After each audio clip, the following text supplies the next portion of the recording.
పరిస్థితి మనకు ఉండాలి.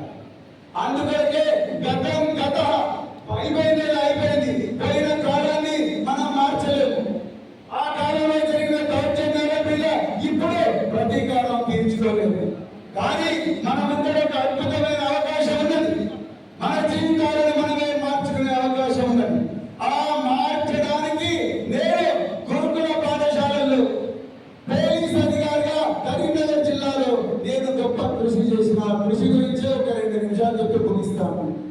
నేను కరీంనగర్ జిల్లా ఎస్పీగా ఉన్నప్పుడు ఎంతో మంది మాదిగ బిడ్డలు, బాల బిడ్డలు, బీసీ బిడ్డలు తుప్పుపట్టిన తుపాకులు పట్టుకొని నక్సలైట్లుగా అడవుల్లో ఉండి మారణ హోమం సృష్టించే ప్రయత్నం చేసింది. సిద్ధాంతం ఏదైనా, సిద్ధాంతం మంచిదైనా ఆ పద్ధతి మంచిది కాదని నేను ప్రాణాలకు తెగించి నా తుపాకీ పక్కకు పెట్టి అడవుల్లోకి పోయి వాళ్ళందరితో మాట్లాడి సాయుధంగా వాళ్ళందరినీ కూడా బయటికి తీసుకొచ్చి వాళ్ళ ప్రాణాలను, వేలాది మంది ప్రాణాలను కాపాడి వాళ్ళని ప్రయోజనం చేయడం జరిగింది. అందుకోసమే వచ్చిన అమలారా, అన్నలారా, దయచేసి గుర్తుపెట్టుకోండి. ఆస్తుల కోసం కాదు, హోదా కోసం కాదు, కార్ల కోసం కాదు, లేకపోతే వేల ఎకరాల భూముల కోసం కాదు, మీ అందరి జీవితాల్లో మార్పు తీసుకురావడం కోసమే నేను రాజకీయాలతో వచ్చిన. దయచేసి గుర్తుపెట్టుకోండి. నిజానికి చాలా మంది అడుగుతున్నాను, సార్ మీకు ఈ ఐపీఎస్, ఇంత గొప్ప ఐపీఎస్ ఉద్యోగం ఎట్లా వచ్చింది? ఇంత గొప్పగా వచ్చింత కష్టపడి తెచ్చుకున్న ఐపీఎస్ ఉద్యోగాన్ని ఎందుకు తృణప్రాయంగా మీరు వదిలేసింది? నేను నిన్న కూడా అచ్చంపేట సభలో చెప్పిన, మీకు కూడా చెప్పాలి ఆ విషయం.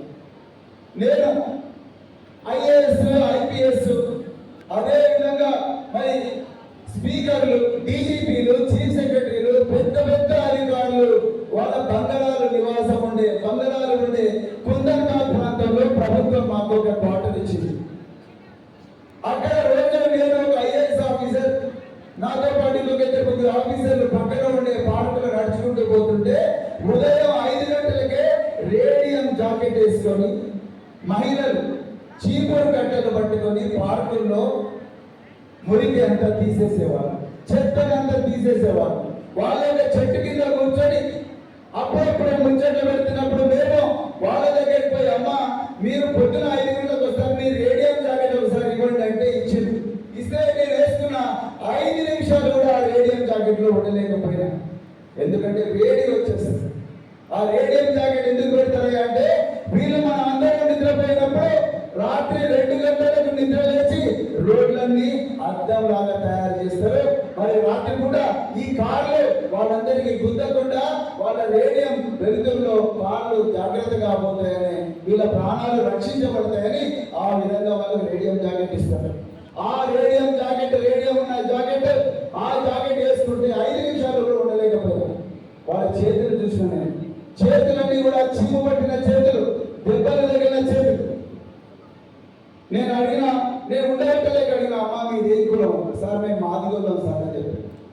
మరి మీ పిల్లలు ఏం చేస్తున్నారు సార్? మా పిల్లలు కూడా మేము ముసలిలో అయిన తర్వాత మా నడువులు ఉంటాయి, మాకు రోగాలు వస్తాయి, మేము చచ్చిపోతాం, చచ్చిపోయినప్పుడు మా బిడ్డలు నా ఉద్యోగాల్లో భర్తీ అవుతారు సార్. అందుకొరకు వాళ్ళు కూడా మళ్ళా మాలాగా సఫాయి కర్మచారులు అంటే పారిశుద్ధ్య కార్మికులు అవుతారు సార్ అని చెప్పి. ఎంతమంది పిల్లలు?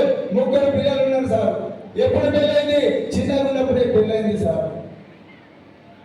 ఒక్కొక్క అన్న చెప్పినందులో పనిచేసే ఒక ఆయన పేరు కృష్ణ సార్. ఒక్కొక్కసారి అన్నం కూడా తినలేము మేము, ఎందుకంటే మేము ఆ మురికి గుంపల పక్కనే ఉండి మరి ఇదంతా చేసి ఆ వాసన తట్టుకోలేక, ఆ చీమ పట్టిన చేతులతో అన్నం తినలేక, గాజు పెంకులు గుచ్చుకొని, సూదులు గుచ్చుకొని, ఘోరమైన పరిస్థితుల్లో ముళ్ళు గుచ్చుకొని మేమందరం కూడా విలవిలలాడుతూ అన్నం తినాల్సిన పరిస్థితి వస్తుంది.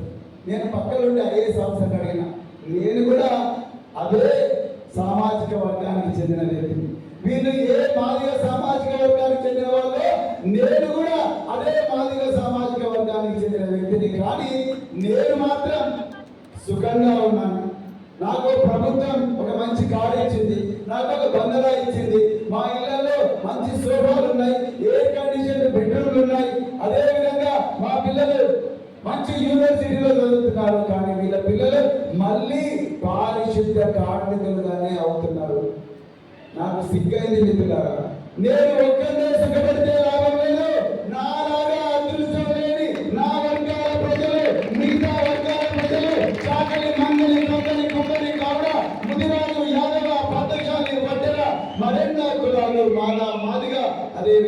చెంచు, గిరిజన, రెడ్లలో ఉండే పేదలు, వెలమల్లో ఉండే పేదలు, వీళ్ళందరికీ ఆ అదృష్టం లేని వాళ్ళు, ముస్లింలు అదృష్టం లేని వాళ్ళు, వాళ్ళంతా కూడా ఈ రోజు జీవోత్సవాలుగా బతుకుతున్నారు. వాళ్ళందరి కోసం నా ఉద్యోగాన్ని గట్టి పోచలాగా అక్కడ పడేసి నేను రాజకీయాల్లోకి వచ్చిన అలవాటు ఉంటే ఆ వార్డెన్కు బీరు సీసాలు కొని బీరు సీసాలు పోసి ఆ వార్డెన్ ఒక బీరు ఇచ్చి ఈయన ఒక బీరు తాగేలాగా తాగుడుకి అలవాటయి చివరికి అన్ని వ్యసనాలకు అలవాటై చట్టం అని చెప్పేసి తయారైంది.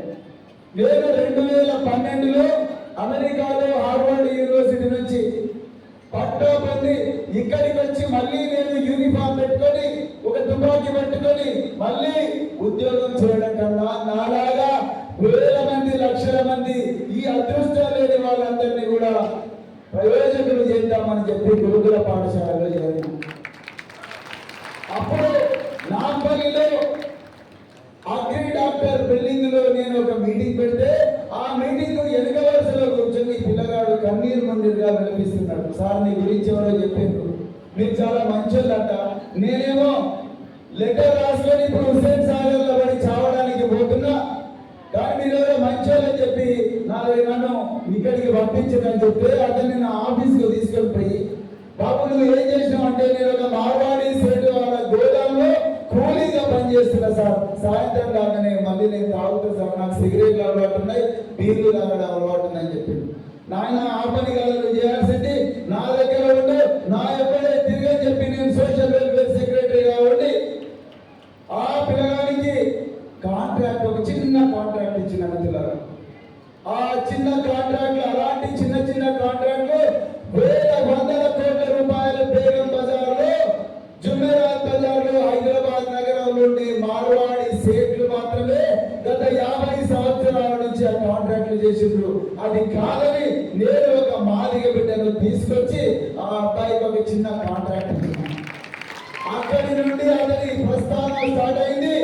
అతను ఒక బెంచ్ కార్ కొనుక్కున్నాడు మిత్రులారా. ఆయన భార్య ఎంబీఏ, ఈయన 6వ తరగతి వరకు చదివాడు. నేను 10th కాన్ఫరెన్స్ లో చెప్పాను.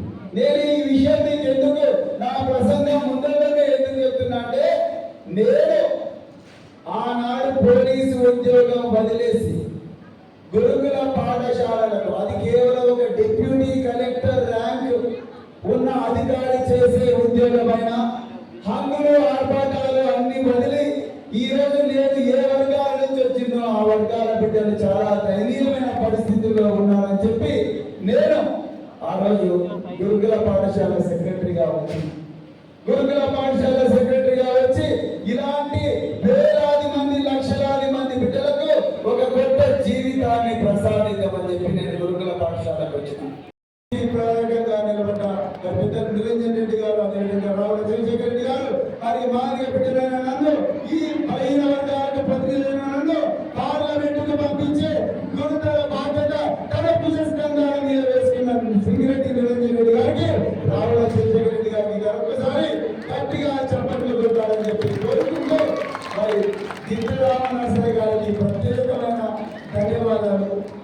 తప్పకుండా రాబోయే రోజుల్లో అల్లు అర్జున్ తగ్గేదే ఏ విధంగా ఉంటుందో ఆ గిద్దె రామనరసయ్య గారి కోసం రాచకొండ గుట్టలో ఒక బాలీవుడ్ కన్నా గొప్పది నిర్మించి మీలాంటి వాళ్ళను లక్షల మంది కళాకారులను తయారు చేసే ఒక బ్రహ్మాండమైన దాన్ని కూడా వేద్దామని చెప్తూ, మరొక్కసారి మీరందరూ కూడా ఇంత గొప్ప సభ వచ్చినందుకు మీ హృదయపూర్వక ధన్యవాదాలు చెప్తూ, జై